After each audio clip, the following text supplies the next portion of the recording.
Story. Once upon a time. So, guys, today we're going to be doing some storytelling. I'm going to be telling you how my worst presentation went, my worst jury presentation so far, in as an architecture student. Hi, guys, welcome to another episode of Life with Vera. That's me. Today, as I've said earlier on, I'll be telling you a story. So, on a very fateful day, I've already planned how everything will go. Me, like this, I like to plan so that I will not, fumble or fail or something like that. I thought I had it under control. The day came. I had finished preparing my sheets. I was done drawing all the other finishing touches that, I was like, oh, well, just skip that part. If they see it, they see it. If they don't see it, fine. I thought I was ready. A day before the final day of the presentation, I Arabed, that's modeling, constructing buildings. It was my first time, so I was like, okay, since my first time, why not I get help so that I can now learn how to do it, and then I'll do it on my own from there, so that I'll not be relying on people, that kind of thing. So one thing came to another thing. It was now late. By the time the guy that was meant to do the modeling came, it was late, and he was like, he can't do the modeling in the studio. Come and start cutting and then looking for your equipment and your instruments, your cutter, your uhu gum, all those things. So I was like, fine, just anything to get the model done. She's like, okay, let's take it to his place so that he can do it. And this was like less than 12 hours to the jury, 12 hours to my final presentation, like the final day. It was so discombobulating. Like, I was like, wow, I thought I was done. I'll be helping other of my classmates. Everybody's like, Vera, you're done now. About those things. And I'm like, well, model is still remaining. I've not even done anything about it. They're like, but it's not you that is running the model now. I'm like, it's not me, but one or two things complicated, that kind of thing. Because I'm meant to be there when the person is doing it so that I can also learn, So, it did not now happen that I could not sleep at his place now. It was already late. God, that day was such a day. It was already late and I could not sleep at his place. I can't, just in case. Safety reasons, security, Nigeria is not that safe. So okay, I was like, okay, no problem, just take it, but bring it early the next day. That was the day of the presentation. I finished sleeping. Okay, I went back to my room. I prepared my clothes, my speech, my everything. I prepared just for the day to come. Oh my God. The day came and I started calling the guy, like, where's the model? I was already planning to be among the first people to present so that I can be done and just go and give other people thumbs up, cheer them up, encourage them. The guy was nowhere to be found. I kept on calling. This thing where they usually say, if you call somebody more than twice and the person doesn't pick, then maybe the person is busy or something. I called this guy more than 15 times. I kept on calling. He would answer some of the calls. Some of the calls he would not answer it. And I was very worried. I was beginning to get more worried than expected. And we usually do roll call, they will call everybody that is meant to present in a particular group. I came and answered my name.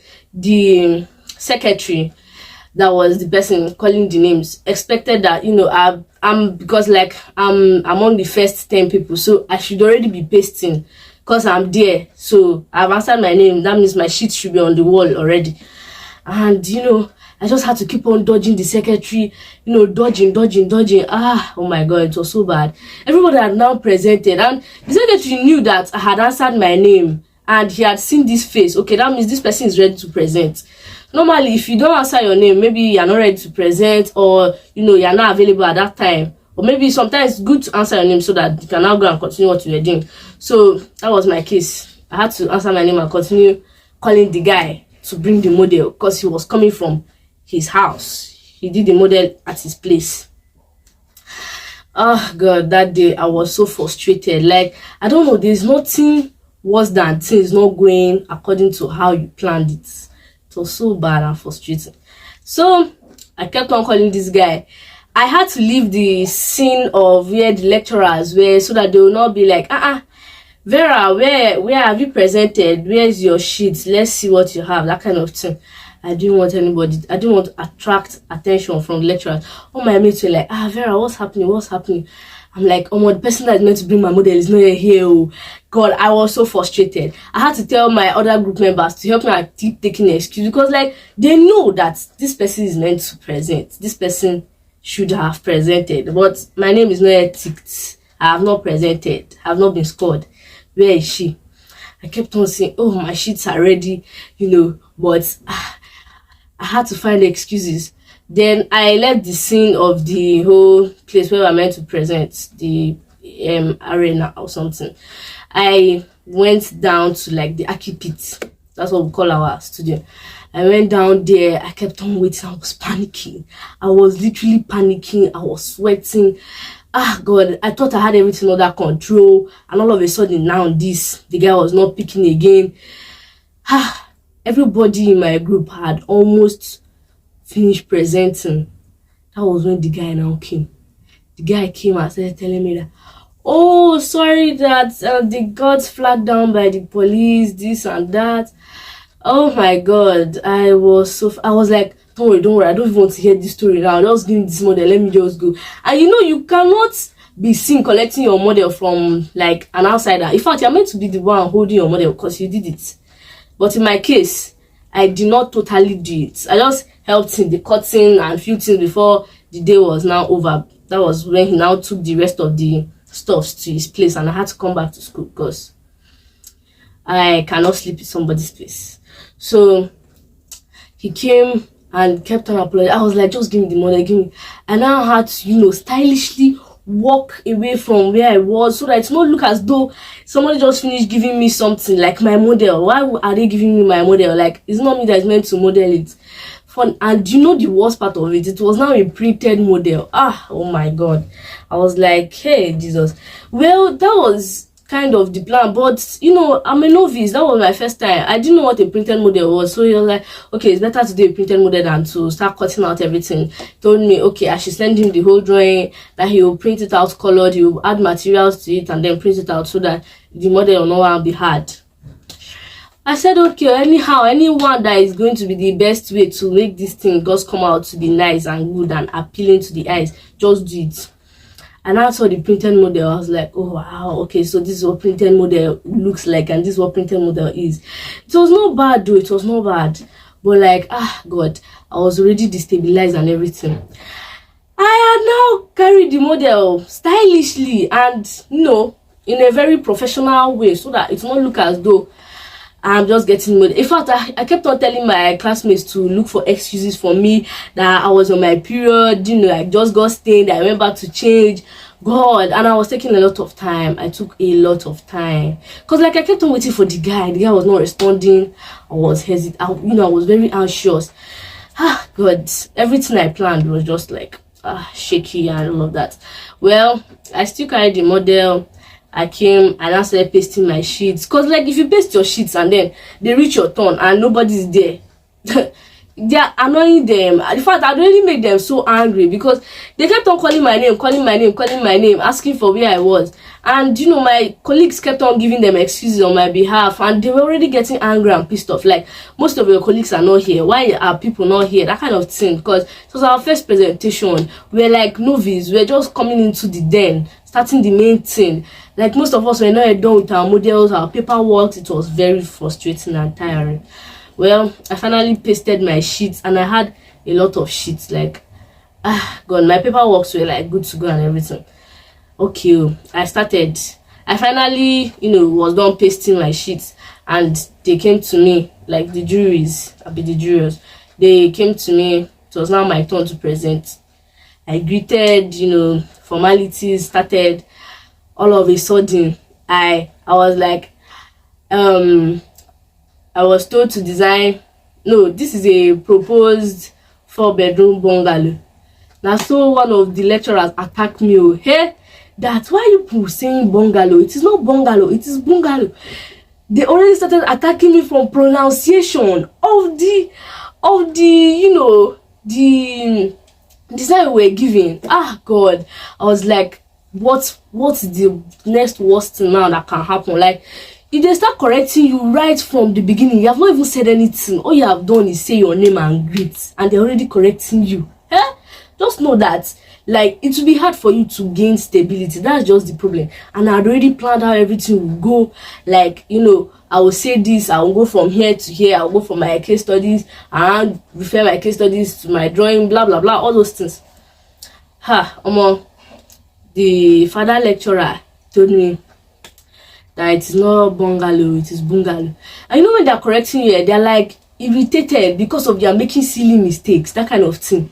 That was the look on his face. And I was like, oh my God. I was trying to tell myself, calm down, calm down, calm down. And I was already presenting late. So they were tired, they were frustrated because they have finished seeing rubbish, we have done rubbish and we're coming to present. It was like, I don't know. It was like walking beside or running beside a child that was crawling. We were trying to measure up to their expectations. It was hard, it was difficult. And I continued explaining my design. And then, I'd already been destabilized now, so I don't even know. I was just trying to calm myself down so that I'll not say more nonsense things and say more things that will trip them off balance. Because me, I was already off balance. So tripping the lecturers as well, off balance, just it was. And I said, well, my floor plan was very functional, so they didn't really ask me any question on my floor plan. Just made one correction like that. The things that when they are not seeing any faults in your floor plan, they will not start looking for one small thing. Maybe your door, you are meant to swing it this way and it's swinging this way, or maybe I don't even know. My own correction was that the bar was not cross ventilated. Meanwhile, the bar was in the parlor, and it is usually difficult to have bars cross ventilated in a site like ours because the bar is inside, is kind of enclosed, but the parlor is cross ventilated, so the air from the parlor, the sitting room, is also meant to enter the bar. Plus, people don't stay in the bar, you just keep wines there and bottles, so nothing much happens in the bar, so it is not a criteria for it to be cross ventilated. My dear, that was their own problem, that the bar was not cross ventilated.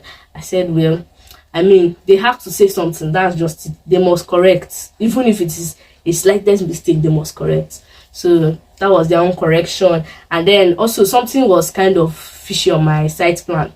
I shall knew that one, just that it's not my fault now. I was not driving the cars at then, so I did not know that it was not like standard. It was not possible. Basically, I put a parking space in a tight corner, so like cars can't really use that space, so it was void.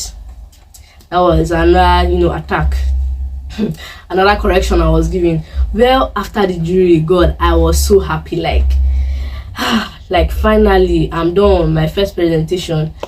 I didn't even take pictures because I was already destabilized, they're correcting me from the pronunciation. Gone, what am I meant to do? Well, it was obviously my worst jury out of the 3 juries I've had. I mean, I meant to have 5 juries, 3 over 5. Yeah, it is the worst so far. And I've taken corrections. Of course, those silly mistakes I made that time, I can't obviously make them now. All those, you have to actually prepare before times in situations like this, because most times our mates, most of us choke on model. They usually say it's better to choke on model than choke on paperwork. For me, it's not advisable to choke.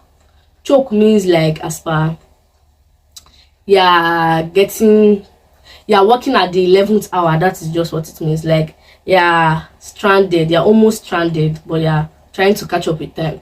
So guys, I don't know, tell me, what will you tell me now?